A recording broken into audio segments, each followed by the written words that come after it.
Please subscribe and press the bell icon for more updates from Sailesh Pandya Bhinash. નમસ્કાર દર્શક મિત્રો, શૈલેષ પંડ્યા ભીનાશ અને શ્રી ગણેશ કોમ્યુનિકેશનના સંયુક્ત ઉપક્રમે આપણે રાવજી પટેલના સમગ્ર સાહિત્યને વાચિકમ દ્વારા આપના સુધી લઈ જવાનો ઉપક્રમ રાખ્યો છે. આદરણીય અને પ્રિય કે.બી. શાહ સાહેબ, ડૉક્ટર ફકીરભાઈ પટેલ સાહેબના સંયુક્ત ઉપક્રમે રાવજીની પ્રતિમા અનાવરણનું કામ ડાકોરમાં 2017માં સંપન્ન થયું. 2 દાયકાથી ચાલતી આ પ્રવૃત્તિ અને પ્રયાસોને વેગ મળ્યો. આદરણીય શ્રી મણિલાલ હ. પટેલ સાહેબે ગુજરાત સાહિત્ય અકાદમીના સહયોગથી એમણે રાવજી પટેલનું સાહિત્ય વિશ્વ, સમગ્ર સાહિત્ય, સંપાદક મણિલાલ હ. પટેલ સાહેબ, એમણે લગભગ સમગ્ર રાવજી પટેલના સાહિત્યને સંપાદિત કર્યું. આ અગાઉ અંગત, અશ્રુગર, જંજા અને અલગ અલગ પ્રકાશકો દ્વારા પ્રકાશન પામ્યા હતા. અહીં મણિલાલ હ. પટેલ સાહેબે સુંદર રીતે અંગત કાવ્ય સંગ્રહ, અશ્રુગર, જંજા, વૃત્તિ અને બીજી વાર્તાઓ, એમ બધું જ લગભગ આ એક પુસ્તકમાં રાવજીનું સમગ્ર સાહિત્ય, રાવજી પટેલ સાહેબનું સમગ્ર સાહિત્ય એમણે આવરી લીધું. આ ક્ષણે આદરણીય અમારા મહીસાગરના મણિલાલ હ. પટેલ સાહેબનું પણ આપણે આભાર દર્શન, એમનો આભાર માનીએ છીએ.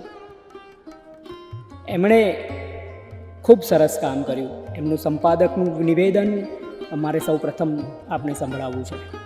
કવિ રાવજી પટેલના સમગ્ર સાહિત્ય વિશ્વને સમાવી લેતો આ ગ્રંથ પ્રગટ થાય છે, એનો આનંદ છે. ગ્રંથના આરંભે રાવજીના સર્જન અને સર્જકતાનો સમીક્ષાત્મક પરિચય કરાવતો લેખ મૂક્યો છે, એટલે અહીં વિશેષ કશું કહેવાનું થતું નથી. છતાં 2 બાબતો વિશે ધ્યાન દોરવાનું મન થાય છે.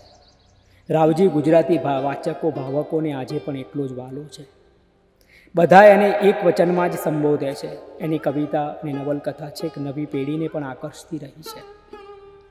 રાવજી લોકભોગ્ય સર્જક, મૃત્યુ પછી 52 વર્ષ 1968થી 2020 વીત્યા છતાં રાવજી લગીરે વિસરાયો નથી. એની કૃતિઓ માનદંડ બની રહી છે. આ ગ્રંથનું સંપાદન કાર્ય મને સોંપવા બદલ અકાદમીના અધ્યક્ષ, પૂર્વ મહામાત્ર અને મહામાત્રનો આભાર માનું છું. રાવજીના જીવનની વિગતો આપવા સાથે રાવજીનું સમગ્ર સાહિત્ય પ્રકાશિત કરવાની મંજૂરી આપવા બદલ રાવજીના નાના ભાઈ રમણ છોટાલાલ પટેલનો પણ આભાર માનું છું. મારે દર્શક મિત્રો, અશ્રુગર નવલકથાથી આપણે શરૂઆત કરવી છે. એ અગાઉ સર્જક રાવજી પટેલનો અભ્યાસ લેખ આદરણીય શ્રી મણિલાલ પટેલ દ્વારા લખાયો છે. એ પણ વાંચીને હું આપને સંભળાવું છું. સર્જક રાવજી પટેલ 15/11/1939, 10/8/1968. રાવજી પટેલનો જન્મ ખેડા જિલ્લાના વલ્લભપુરા ગામમાં થયો હતો. પ્રાથમિક શિક્ષણ ડાકોરની સંસ્થાન સ્કૂલમાં, અમદાવાદની નવચેતન હાઈસ્કૂલમાં SSC થયા. કોલેજના બીજા વર્ષથી આર્થિક સંકળામણો અને બીમારીને લીધે અભ્યાસ છોડી દેવો પડેલો. અમદાવાદની કાપડ મિલમાં, ગુજરાત વિદ્યાપીઠના પુસ્તકાલયમાં, કુમાર કાર્યાલયમાં, સંદેશ અને ગુજરાત સમાચાર વગેરેની કચેરીઓમાં મનમોજ પ્રમાણે નોકરી કરેલી અને મૂકી દીધેલી. ભારે સ્વમાને ક્ષયની બીમારીને લીધે જીંથરી, અમીરગઢના તથા આણંદના TB સેનેટોરિયમમાં રહેલા. કવિતા, નવલકથા અને વાર્તાઓમાં કેટલુંક ત્યાં રચાયેલું. ક્ષયમાં ફેફસા સપડાતા અમદાવાદમાં માત્ર 29 વર્ષની યુવાન વયે અવસાન પામ્યા. રાવજી પટેલનું બાળપણ વિષમ જીવન સંજોગોમાં વીત્યું હતું. ખેડૂત પિતા અને માતાને ઘરના અભાવો વચ્ચે જીવન સંઘર્ષ કરતા રાવજીએ જોયા હતા. આવી કઠોરતાઓની વચ્ચે રાવજી પ્રકૃતિને ચાહતો થઈ ગયેલો. થોડી વાંચવાની ટેવ અને વધારે નિરખવાની, પ્રકૃતિની ગતિવિધિને પરખવાની સૂઝ રાવજીમાંના સર્જકને અજાણતા જ ઘડે છે. આ પ્રાકૃતિક જીવનથી વિચ્છેદાઈને અમદાવાદ આવવાનું બને છે. એ જ સમયમાં બીમારી પરખાય છે. પત્ની સાથે પણ કલેશ કંકાસ ચાલતો રહે છે. આમ પ્રેમનો અભાવ, સ્વજનોની દૂરતા, નગર જીવનની કૃત્રિમતાને પાછળ છૂટી ગયેલા ભર્યા સીમ વગડાની તથા ગ્રામ્ય જીવનની યાદો રાવજીમાંના સર્જકને તળે ઉપર કરતા રહે છે. હાઈસ્કૂલમાં ગુજરાતી વિષયના શિક્ષક પાસે છંદની તાલીમ મળી. અમદાવાદમાં સાહિત્યકાર મિત્રો મળ્યા. આધુનિકતાના એ સમયમાં રાવજી કોઈથી પ્રભાવિત થયા વિના પોતે પ્રતિભાથી માર્ગ કંડારે છે. પુસ્તકો: નવલકથા શ્રુગર 1966, ઝંઝા 1967, વૃત્તિ અને વાર્તા 1977, મરણોત્તર અધૂરી નવલકથા અને ટૂંકી વાર્તા. કવિતા અંગત 1971, મરણોત્તર. કવિતા: રાવજી મુખ્યત્વે કવિ છે. સર્જનકાળના આરંભથી અંત સુધી તેણે કવિતા લખી છે. તેના મરણોત્તર કાવ્ય સંગ્રહ અંગતમાં જોઈ શકાશે કે છાંદસ, પરંપરિત લય અને માત્રા મેળી રચનાઓ, અછાંદસ ગીત, ગઝલ, મુક્ત દીર્ઘ કાવ્યો, નર્મમ યુક્ત રચનાઓ, લઘુ કાવ્યો, સોનેટ આદિ પ્રકાર વૈવિધ્ય વડે રાવજીએ પોતાની ભાવ સૃષ્ટિને પ્રગટ કરી છે. રાવજી માટે તો જીવનમાં જે વેદનારૂપ હતું તે સર્જનમાં વરદાન રૂપે કામ લાગે છે. ક્ષયનું દર્દ, સરહદો ઓળંગી જતી સંબંધ પીડાઓ સાથે એણે રૂગ્ણાયેલોમાં જે વેઠ્યું છે એ હૃદય વિદારક હોવા છતાં કહેવું જોઈએ કે એ જ એની મૂડી બની રહે છે. કૃષિકારનું જીવન તે રાવજીના રોજિંદા અનુભવનું જીવન છે. એની કવિતાનું વિશ્વ ગ્રામ્ય જીવનની કૃષિ જીવન અને સીમ પગડાથી ભર્યું છે. રાવજી આ અર્થમાં ગોપ કવિ છે.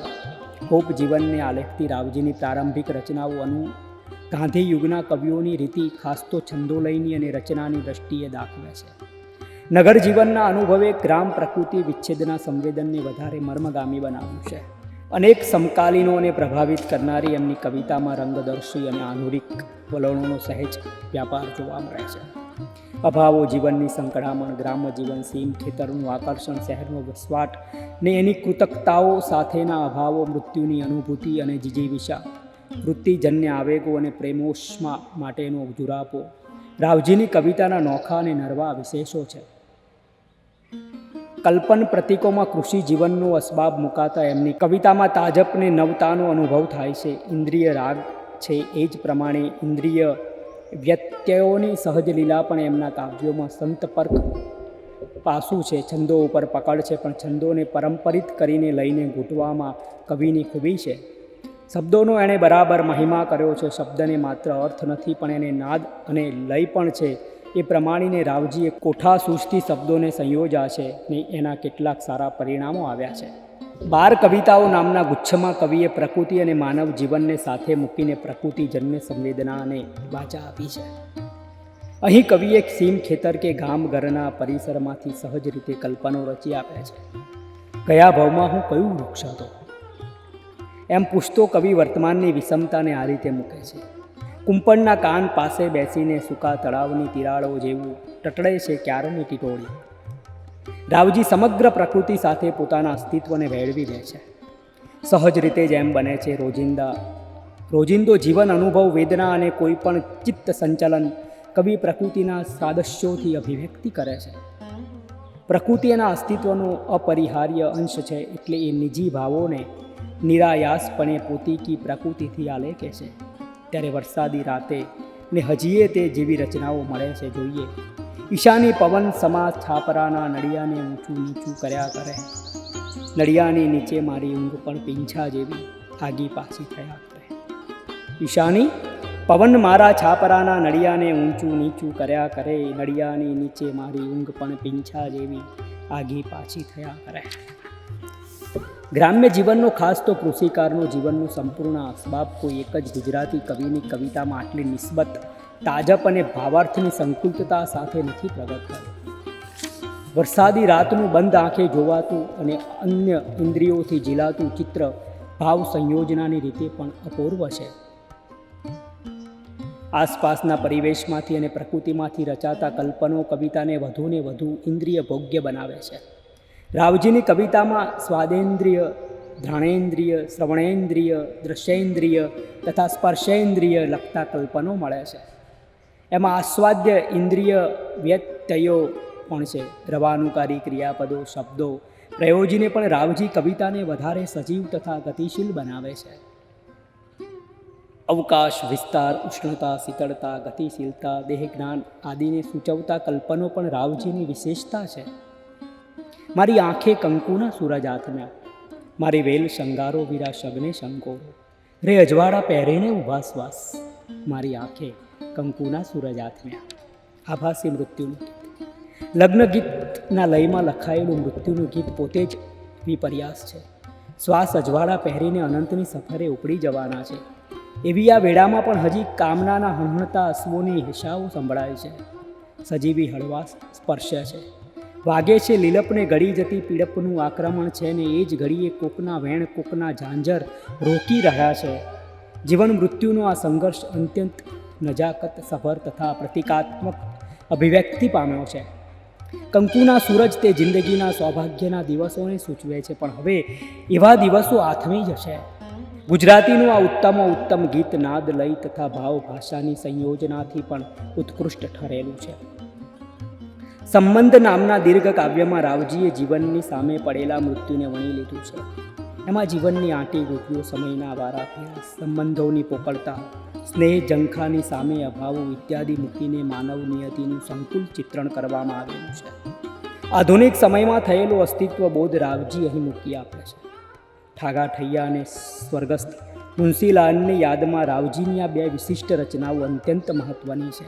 આધુનિકતાથી પ્રભાવિત થયા વિના અને પરંપરાને વણ સમજે છોડી દેવાની ઉતાવળ કર્યા વિના રાવજીએ કવિતા કરી અને આધુનિકોમાં એ માગ મુકાવે એવી સવાઈ આધુનિકતાવાળી અભિવ્યક્તિ ઠાગા ઠૈયા રચનામાં સિદ્ધ કરે છે. ને છતાં રાવજીમાં પરંપરા સાથેનો નર્યો વિચ્છેદ નથી. અસલને ઓળખતો રાવજી ગ્રામ્ય જીવનને સંદર્ભે તળના માણસને અને પ્રકૃતિને કહો કે ચેતનાની સત્તાને જાણે છે ને નિજી ચેતનાને મહાન ચેતનાના વ્યાપક અંશ તરીકે પ્રમાણે છે. એટલે ખેતર શેડેથી સારસી ઉડી જાય છે ત્યારે ચેતનાને પુનઃ પામવા વ્યાકુળ થઈ ઉઠે છે.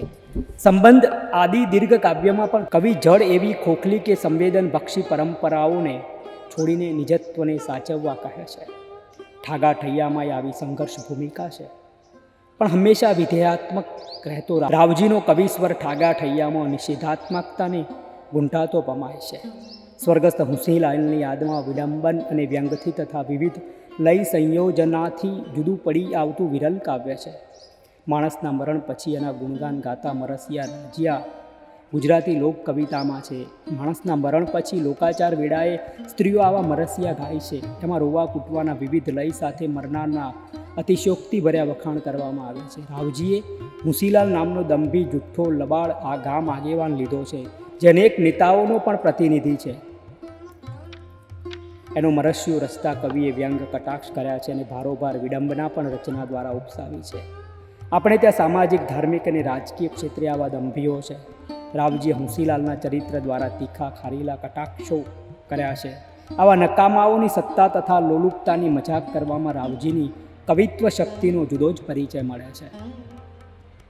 નવલકથા કવિતાની જેમ રાવજીનું કથા સર્જન પણ વિશેષતાવાળું ને આસ્વાદ્ય છે.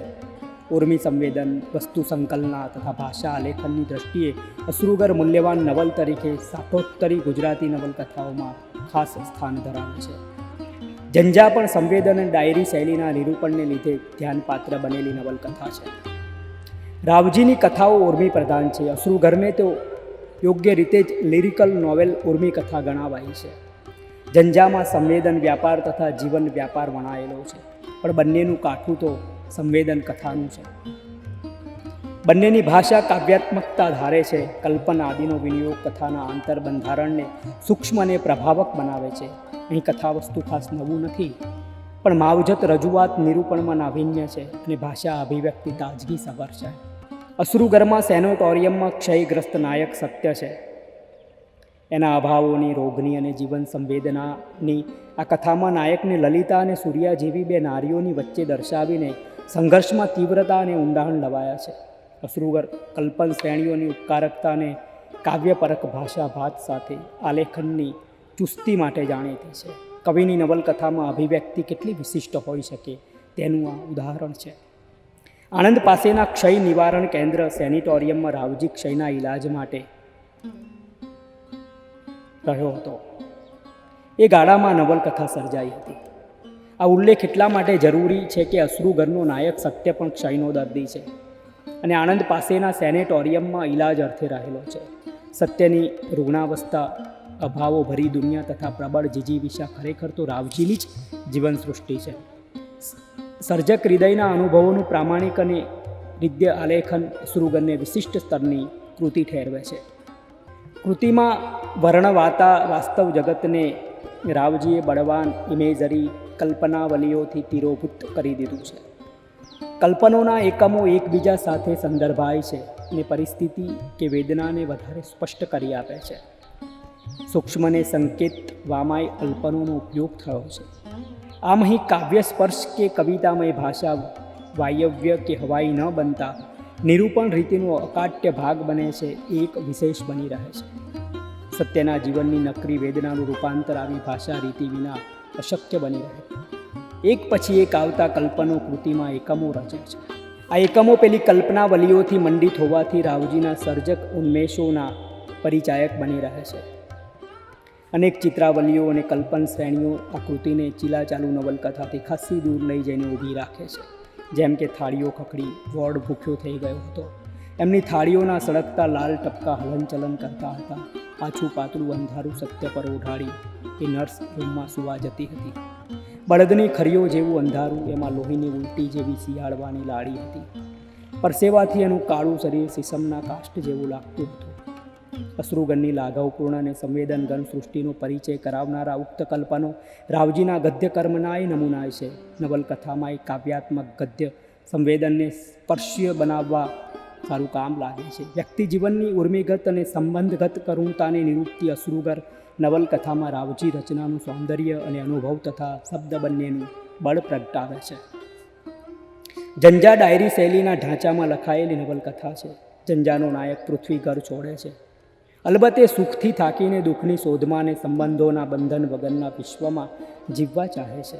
પણ ગુણવંતીના થતા ક્ષમા કપૂરીના પાત્રોથી અને એમના તરફના મનોભાવોથી એ સમજે છે કે ખોખલા સંબંધો, છલના, વેદના, અભાવ ભર્યો રજળપાટ વગેરે માનવીની નિયતિ છે. જંજા કાવ્ય સદર્શ ભાષા ભાત માટે જાણીતી છે અને રચનાગત રીતે ઘણાને એનો ઉત્તરાર્ધ શિથિલ લાગ્યો છે.